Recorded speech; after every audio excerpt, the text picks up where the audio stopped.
So I know someone on Twitch a minute ago had asked, am I playing the free version or the paid version?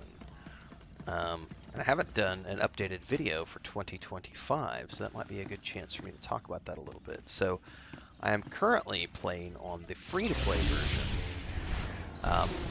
Over the years, since I've played this game since launch, I have traditionally played this game on a subscription. Usually the way this works is I'll come back about every 18 months and play through whatever current content has been released since the last time I played. I have a main character who is my Jedi Guardian, Jedi Knight character. I play through the current content. And whenever I do that, I will usually I will just pay for a 3-month block of subscription time because you get a discount for pre-ordering as opposed to going month to month. But you don't have to pay a monthly subscription if you don't want to. This game has been out for 14 years, I think. 15. I think it came out in 2011, so it's been 14 years or so that this game has been out. There are hundreds of hours of content that you can play for free without ever needing to spend a penny on this game if you don't want to. There are limitations to the free-to-play, and I can't know what all of those are because I haven't really done a lot of the free-to-play version over the years, but I do know, as an example, there's a limitation to how many credits your character could have. I believe it's 1 million credits, so there's a max. When you start getting close to the credit limit, it'll tell you. We actually saw this, I think, whenever I was doing... I played this character a couple months back. I had hopped in for a little bit, played for a couple days, and I was at the cap. So once you start getting close to the cap, it's going to tell you. But it's really easy to just go burn those credits on things because you can go in here to your... Oops, I need to wait before I talk about that because there's bad guys that are going to charge me here. If you go into like your legacy thing, you can go here and find all these things to spend credits on. So I just went as an example and just purchased all of the improved speeder piloting and burned 1 million credits so that I was no longer at the cap. And then you really don't need credits for anything in this game unless you plan on buying things off of the broker from other players. And honestly, that's not something that I would be doing if I was a new player because the inflation is a real thing because most of the servers are older servers. They are actively working on putting fixes in the game to address inflation, but if you've ever played an online live service game, whether it's Lord of the Rings Online, EverQuest 2, World of Warcraft, this game, any live service game is going to have inflation when you have older servers where there are players who've been playing for like 10 years. So that's just something you have to face as a new player. So I would say that if you're a new player who's never played this game before, playing it free to play is a great option. You're not going to need the credits for anything other than like little buffs that you know, like convenience items that you can purchase for your character. I think the other limitation for free to play, if I remember off the top of my head, is as an example, if you're going to be doing crafting, what is the button to open up crafting? Is it N? No, that's... I can't remember the crafting button, to be honest with you. It's been forever since I've played. Wherever the crafting button is, they call them crew skills, right? And there's a certain amount of crew skills that you can have as a free-to-play player. I'm going to pull this up. I need to go find it now. That's the legacy stuff. Crew skills. It is B.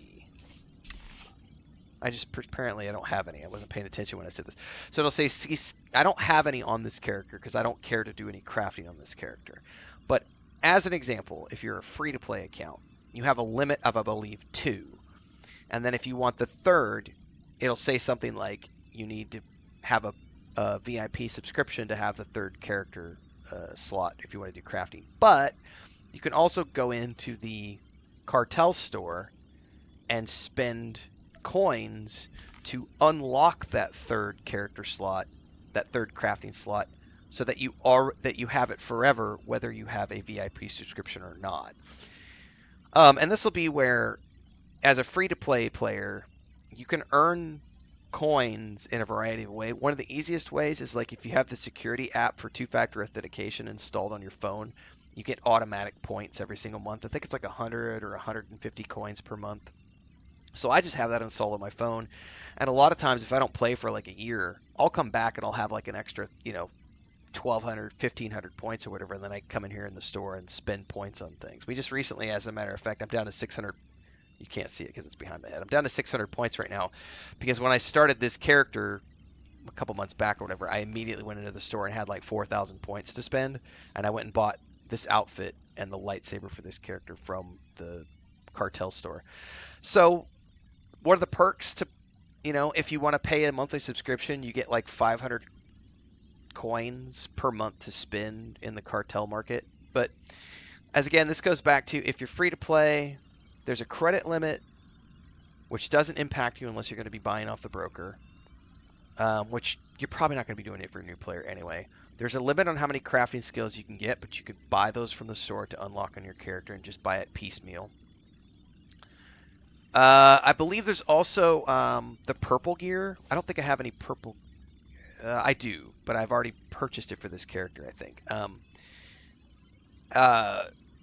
I can't remember what it's called. The purple gear has a name. And if you're a free-to-play account, you can't use like the purple gear unless you have a VIP subscription, or if you purchase it from the store, you can unlock the ability to use the purple gear on your character from the store. And again, you don't have to spend money in the store. You can earn cartel points through having the app on your phone and other ways.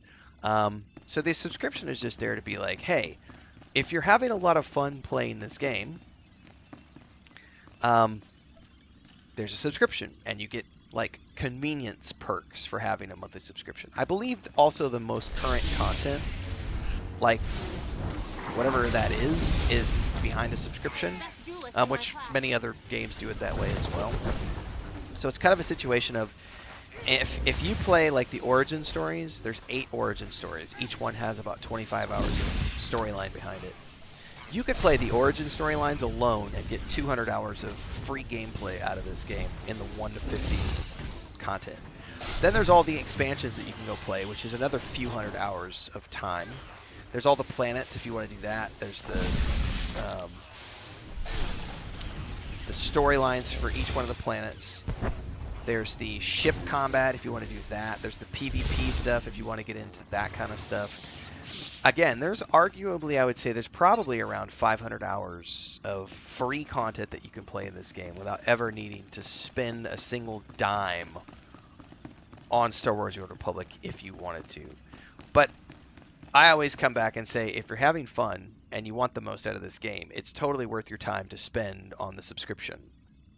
Richard says in YouTube chat, you get all the current content and keep it after your sub, even if your sub lapses. So right, so even if I don't have access to the current content right now because I haven't paid a sub in 18 months, all I got to do is sub up for 1 month, which is like $15 or whatever, play for that month, and then when the sub goes away, I still keep the access to all of the stuff I unlocked when the sub was running.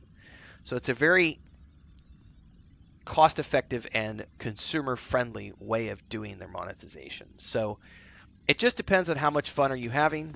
Do you want to go whole hog? Again, you can play for hundreds of hours for free and never need to worry about spending a single dime, with the understanding that there are many convenience items that are locked behind the paywall, and that should be. Like, if you're really getting hundreds of hours of entertainment out of this game, you should give them some money. Don't be a cheap asshole and never pay the devs. Like, if you're getting any, I would argue that if you play this game for free for more than 10 or 15 hours, you should be willing to give the developers some money for their time. That being said, you can play for free for hundreds of hours with the understanding that there are a handful of limitations, and then if you're really having fun, go for the optional sub. It is PC only, but you can also play it through Steam. So if you have a Steam Deck, you can play it on your handheld. I'm assuming you can play it on any handheld. There is the hope that maybe one day it'll come to consoles, but who knows? I lament the fact that it doesn't have controller support. I would love it if it had controller support, but it doesn't. It's not that big of a deal. It's nice to take a break sometimes and go play something on mouse and keyboard. Give my hands a break from the controllers. It's a great game. And again, it's fully voiced. There's a ton of stuff here. There's housing. There's guilds. There's the multiplayer stuff if you want to get involved with it. You don't have to. It literally plays as a single-player RPG. with optional online content. So if you're a Star Wars fan and you've never played this before, or if you just haven't played it in many, many years, there's something to be said for trying it out in 2025, even if it's just for a couple of months in between other releases, if you're having a good time. That's my take on things, because someone was asking, am I playing free or monthly? I've played monthly. I've paid for subs so many times over the years. This is, I think, the first time I've ever done a free-to-play character. And it's mostly because I'm not maining this right now. I'm literally playing this like I played a couple of days 2 months ago, and then I logged on yesterday because I just wrapped up Assassin's Creed Shadows and Avowed, or Atomfall, excuse me. And then we were like, South of Midnight is on Tuesday. I've got like 2 days between now and Tuesday. What can I go play that I haven't played in a while? And I was like, let's go work on my Sith Sorcerer. I haven't played in a few days, a few months, whatever. Let's go do that. So that's why we're here. And honestly, like, apart from the credit thing, I haven't noticed any restrictions at all. I don't use the broker. I'm not doing crafting on this character, only because I crafted so many times over the years. I don't feel compelled to. So I'm not really noticing the difference. But I can also a little, my situation is unique in that I'm, like I said, I don't care to do crafting right now, and I've seen it all and done it all, so I'm kind of just playing at a very relaxed pace. But I think that anyone could approach it the same way and get the same amount of enjoyment. So, food for thought for those of you who might want to consider playing this game or trying it out.